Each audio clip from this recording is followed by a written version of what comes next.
Good morning, everybody. Peter Ariz here, bringing you the Canes Insight Daily podcast. This isn't really the daily podcast. This is my instant reaction. I'm not in the car. We're doing this from the same spot that D-Money and I did yesterday in practice one. They're underway right now. Just finish up the media viewing portion. Got about 45 minutes in there, so a nice extended view of the team. First look at the team. I have my notes here as I always do, so I'm going to kind of run down things here and give you my initial reaction. There's only so much we can see. I always give the disclaimer. A lot of this stuff is body types, how things have changed, but exciting nonetheless. It's here. Football is upon us. Camp is here, and we're all excited, of course, for year 4 under Mario Cristobal. A lot of strides have been made in this roster from when he took over, and it's always most evident in situations like this when you get a look at the team for the first time. And I'm just going to go right down the list here. Again, a lot of this, I'm jumping all over the place because I'm literally just writing notes as I see them. And I'm going to give them to you kind of how I saw it as well. I appreciate everyone who's on here with me right now live. Thank you guys, as always, for the support. Hit that like button. Subscribe to the channel. Go Canes. And without much further ado, I'm going to just start running down this list, man. And I think right off the bat, of course, Carson Beck, we had not had a chance to see him throw until today. Officially, we had heard we knew he was limited in spring. We knew during the summer he started to throw, and the reports have been really good on him. But we saw it in action today, man. There was, at least when we were there, no limitations. He was doing everything else the quarterbacks were doing. The ball coming off his hand. Looks really good, man. I mean, the sheer size that you see with him and again, the arm strength, right? We're going to do a lot of Cam Ward comparisons this year just because that's the nature of how it is. He's not going to be the same sort of quarterback as him, but he's got a big arm, man, and the way he can drive some of these balls down the field is very impressive. So just like his sheer size and how the ball was coming off his hand looked top-notch to me. Had a really nice ball to Brock shot down the sidelines in some 7-on-7 work. I was really paying attention to how he was interacting with the quarterback group, and you can tell the demeanor is great. Kind of not only just like, I don't want to call it coaching up the guys, but you can see he's the leader of that group, as he should be. There was one time like Emery kind of had his helmet on the ground, and he told him to like pick it up, let's go. A lot of interaction between him and Luke Nickel, the young guy, but even with Judd Anderson, with Emery, like you can see he's very into it with the guys, right? The stuff you heard about him not being a great teammate, like when he left Georgia, I haven't heard any of that from anyone around Miami. That has not been what we've seen to this point either. And again, I was like right behind the QBs at one point of practice, just really trying to pay attention to how these guys were interacting.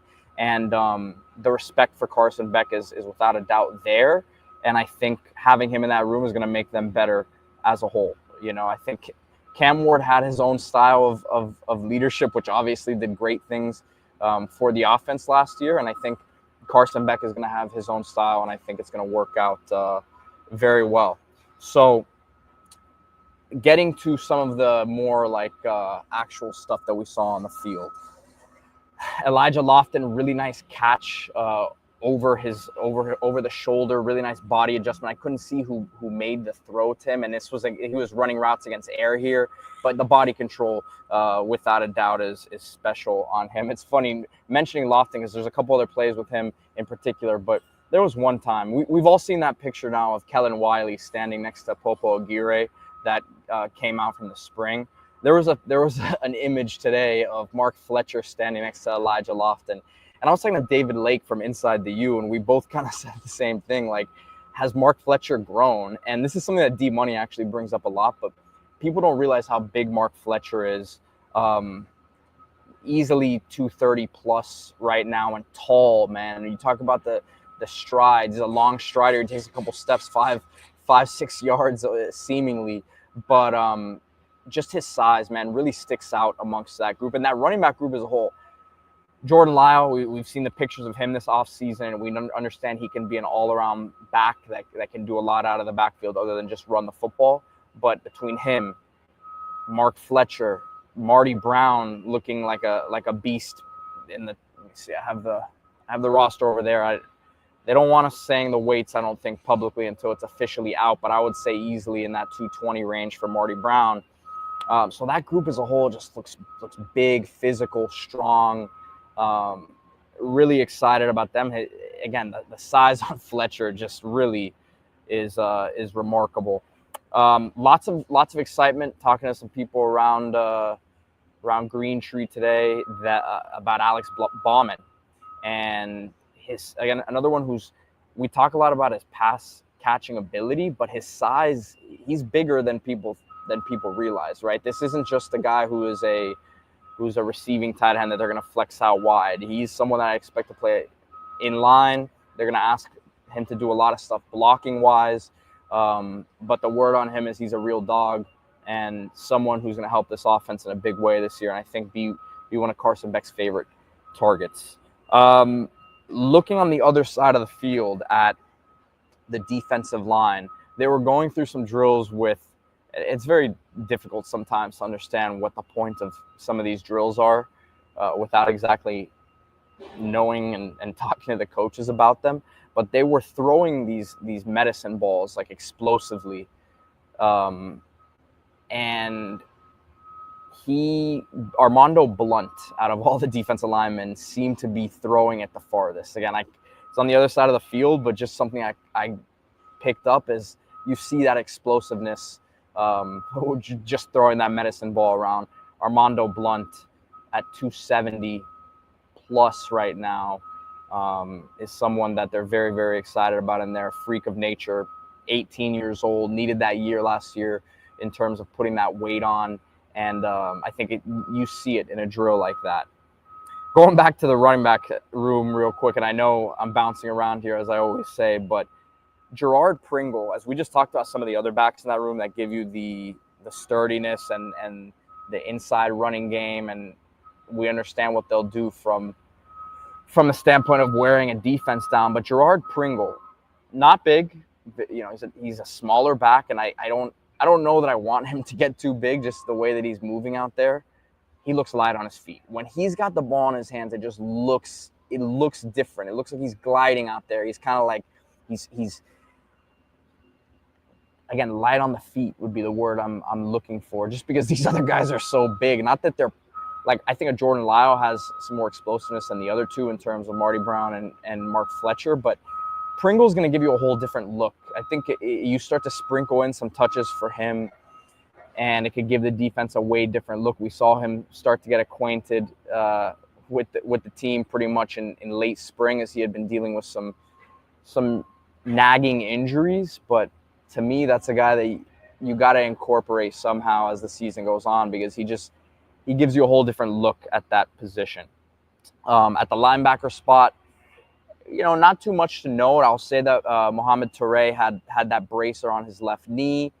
We've had a lot of questions about Adarius Hayes. He was out there practicing with the team. So he was out there. Special visitor at practice today, Desmond Howard, Michigan great, of course. He lives down here in South Florida. He's always been a supporter of what Miami does, and he was out there. He was excited. He saw, we'll get into it. It's like Josh Moore had a crazy catch that he got pretty excited about. And that was actually one of my next notes here. So when we got into more of the 7-on-7 portion of practice, where there was actually defenders out there, Malachi Toney, first rep, ate up the middle of the field, got kind of, it looked like it was like a zone look. He got behind the linebacker and in front of the safety, made a nice catch and an in-breaking route. I think he's gonna get open. He knows how to find the soft spots in the zone. Josh Moore, play I just mentioned, I think it was Luke Nickel who threw this ball. Really a nasty deep ball catch on a ball that for a touchdown that he high pointed, just mossed. I don't know I don't want to say who the DB was, because I, for some reason, didn't write it down. And a lot of these other ones I had it written down. I don't know if it was because it was someone who didn't have a number on today or what, but it was a sick catch. The athleticism with him is through the roof. We talked about this guy yesterday I interviewed him. The interview's up on the YouTube page now, but he's at 6'4", 215, says he's added 10 pounds of weight since he's been at Miami, came in at 205, but he's moving well, man. He doesn't look like that's slowing him down. he's a different level of athlete than what you have in that room from a physical standpoint. He's the biggest receiver in the room, jumping out of the building. And he said his biggest thing has been trying to stay flexible, staying loose. And it definitely seems like he's doing that. There was another one that I have a video of that I'll post later and he was kind of out of the frame because I was catching the quarterback, but you see it coming back into the frame of the video. The way that he goes up and snatches and high points the ball is very, very impressive. Balls that look like they're going to go over his head, he somehow goes up there and makes the play. So we'll see what his role is going to be in the offense this year, but I think he gives you a different look. So as we keep going along here, got a bit more here. A lot of it's on these one-on-ones and these matchups between the receivers and the defensive backs. But Xavier Lucas was in the slot in this one particular play, had a nice pass breakup on Nikar. They kind of got there at the same time. Then there was some good back and forth between Xavier Lucas and JoJo Trader. There was one in particular. It was a deep ball in the end zone, and Xavier Lucas was one-on-one with JoJo Trader. JoJo Trader tried to go over the top of him and kind of make a one-hand grab like this, and Xavier Lucas is here in front of him, and Lucas was pretty much boxing him out. There was no way that Trader was going to be able to jump over the top of him. Really good technique from Lucas. He had the positioning that he was in was great. JoJo tried making a play on the ball, but again, there was just no chance that he was gonna be able to make that play. JoJo Trader got him back a little bit on like a 5 to 7 yard comeback route, maybe 10 to 12 reps later.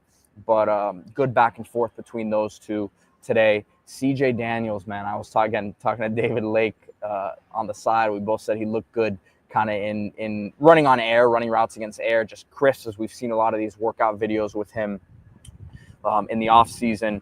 But he had a nice play down the sideline where he drew a holding on Charles Brantley, just kind of using his size, putting his weight, leaning his weight up against him a little bit, and having his arm up in the air, and Brantley really had no choice but to hold there. So we saw him use his size on that particular play. Dylan Day, keep mentioning this guy a lot, man, but had 2 really nice reps against Elijah Lofton, which is a tough matchup for him, but a matchup that if he can win those, then I feel very good about his chances. I'm telling you, this guy, we saw him as a hitter last year on special teams, the physicality that he plays with, but the coverage ability is really what I'm seeing with him is probably taking a step from last year. There was a quick slant. It was like an underneath cross or quick slant. I didn't see the beginning of the route, but it was across the middle, and Dylan Day in sticky coverage on Elijah Lofton. Elijah Lofton, did a pretty good job of trying to use his body, but Dylan Day just came over the top, batted it down. Really nice play. They pretty much had the same rep 10 plays later, and they were both positioned the same way, and Elijah Lofton was able to shield Day on his back and make the catch. But Day was right there. Like, you couldn't have asked for better coverage. I think that was an iron sharpening iron sort of back and forth there, but very, very nice to see that from Dylan Day on a guy that you expect in Elijah Lofton to be one of the major weapons on Miami's offense. Again, the same play pretty much shortly, maybe 10 to 12 plays later, if that, and Lofton made that grab in tight coverage. So what else do we have here? CJ Daniels beat Damari Brown on an in-breaking route. Daniels, again, for his size, really gets in and out of his breaks nicely, efficient. It doesn't look like there's much wasted movement there with him, and looks healthy, coming back from the foot that he dealt with last year at LSU, or heel, I should say, but doesn't seem to be slowed down whatsoever right now. What else we got here? Ethan O'Connor, I want to mention him because there wasn't a play where he had an interception or a pass breakup, but the reps that I was paying attention to, one in particular, Dalen Upshaw had an opportunity against him, and Dalen Upshaw was clapping it up before the play. You could tell he knew that his number was probably going to get called, and it was a deep ball to him. O'Connor was on him sticky the entire time. There was nowhere to go. He was essentially running his route for him. a similar situation with Keelan Marion. Basically, Keelan Marion was going deep on him, and O'Connor was in his hip pocket the entire time. So coverage-wise, his skills look really, really good. D-Money's mentioned his strength, continuing to add weight as something he's done, adding the physicality to his game at the corner spot. But we talk a lot about OJ Frederick, who almost had like a pick six today. He jumped the route, went the other way with it, and dropped it. But it was a nice play by him. But we talk a lot about Xavier Lucas, OJ Frederick, Damari Brown coming back, and he was out there healthy today. But Ethan O'Connor was a top 5 type corner in the portal coming out. His coverage ability will be something that is needed on this team this year, and he's one of Miami's better corners without a doubt.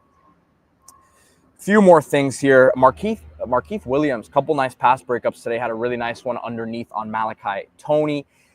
We've seen the pictures with him. He's put some weight on. I still think he's on the skinnier side. That's his body type. He's never going to be a thumper, but his fluidity and his ability as a 6'1" guy with length it's a weapon. You gotta try to get that on the field as long as he's a willing tackler. To me, at the safety spot, the corner spot, whatever it is, this guy, to me, as he stuck around and continued to work on his craft, is a good looking player, man. He had that play in particular on Malachi Toney, and then another nice play.